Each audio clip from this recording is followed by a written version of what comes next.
Hi guys, so this is the part one video that's going to get posted on Edpuzzle. You want to make sure that you are jotting down these notes on post-it notes in your book if you don't have them, aside from answering the questions that are going to be on Edpuzzle. All right. So first part is that in the prologue, we have information about Romeo no longer being obsessed with Rosaline because he has met Juliet, all right? However, it does talk about their love and that it's going to be difficult because their families are enemies, but their love is going to be strong enough to be together. So you want to make sure that you jot that down because that is found in the prologue, all right? We're going to move on to scene one. Scene one is the same first day, the same day when they had the big fight in the street, and then, Paris wants to marry Juliet, and we know that Romeo is depressed, and then Lady Capulet tells Juliet about the marriage thing, and then they have the party at night. So it is nighttime of the first day. It's after the party, so let's just assume it's like 11 o'clock at night. Mercutio and Benvolio are now looking for Romeo because they haven't seen him, but they know nothing about Juliet. They know nothing that's happened between him and Juliet. So they are still thinking that he's hung up over Rosaline. Now, Mercutio is super inappropriate during this little section, and there are some lines that he says. If you go to page 88, all right, around lines 19, and it continues on to the next page. So lines 19 through 22 probably would be a good phrase to look at. Basically, in this section, he's talking about trying to lure Romeo from wherever he is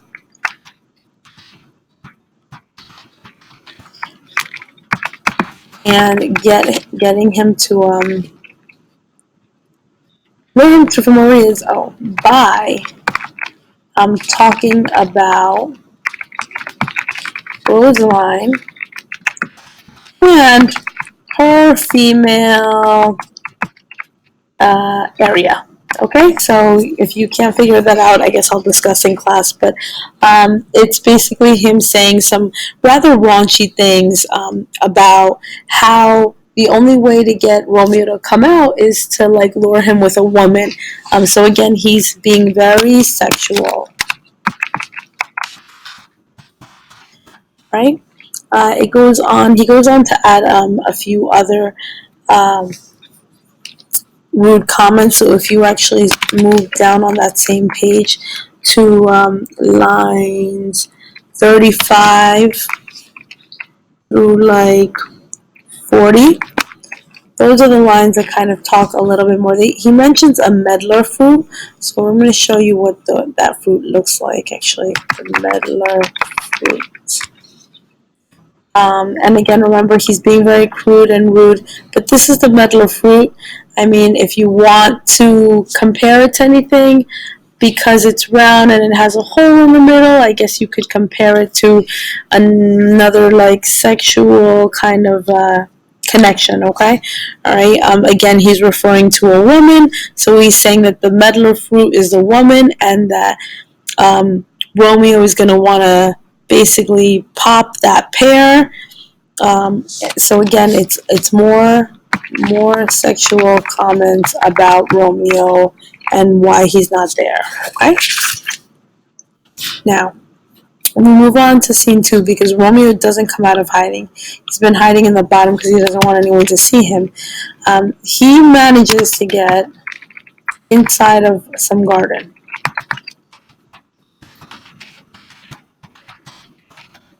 And of course, out of all the gardens in the world, he ends up in Juliet's garden.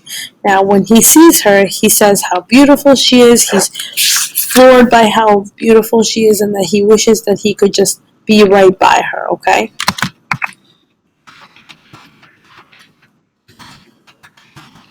Okay. So then, how embarrassing is this? He's checking her out, and mind you, this is a little stalkerish, because he is literally in her garden staring at her, okay? But once she speaks, she actually says Romeo's name. And this is embarrassing as anything, because imagine if you're by yourself thinking nobody's hearing you, meanwhile your crush is there and you're talking about him, you would probably freak out. Okay, so Juliet has no idea that Romeo is there. She is talking about Romeo and how she wishes that Romeo could be somebody else. Okay, so she wishes Romeo was someone else from another family so that they wouldn't have beef. But then she goes on to say that, you know what? What importance is a name? A name means nothing. Like if it was called, if a rose was not called a rose, it would still look like a rose, it would still smell like a rose, but it wouldn't be a rose. So it doesn't really matter, okay? Alright, finally, they end up seeing each other. So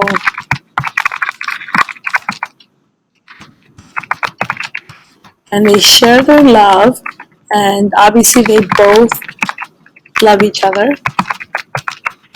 And Juliet basically tells him that she wants him to swear by something to so that she knows that she can believe him about his love. So Juliet asks him to swear over his love.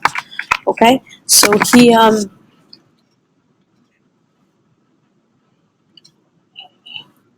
he swears by his love, and then he basically just proposes to her. So you actually want to go to lines. Let's see.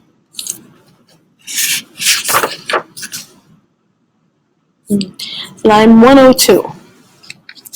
Or no, that's even before that. Before that. Lines 132. Okay, so okay, right in line 32 is when he proposes. He says, "The exchange of thy love's faithful vow for mine." Whenever vows are involved, it's talking about marriage. So, he basically proposes to her, and then she tells him she is going to send her nurse at 9 a.m.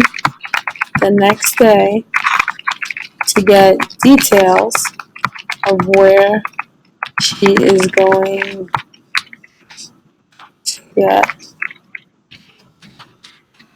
married. Okay? So then that moves us on to scene 3, okay? Really, in scene 3, we have Friar Lawrence that pops up. I need you to understand something about Friar Lawrence. Friar Lawrence is a kind of like a priest, okay? So the only reason that that Romeo calls him father is because that's what you do in like the Catholic Church. You call the other person father. So he's like a priest, and he sees Romeo and basically agrees to marry Juliet and him.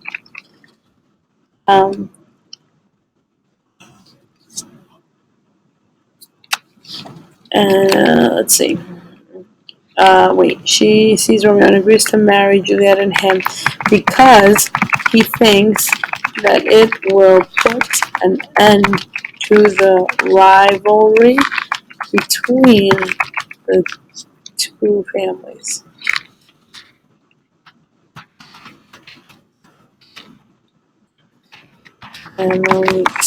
Okay?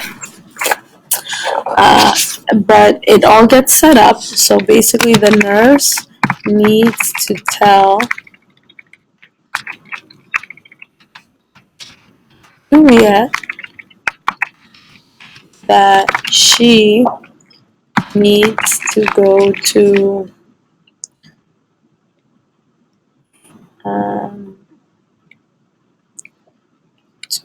church with an excuse, so that they can get married.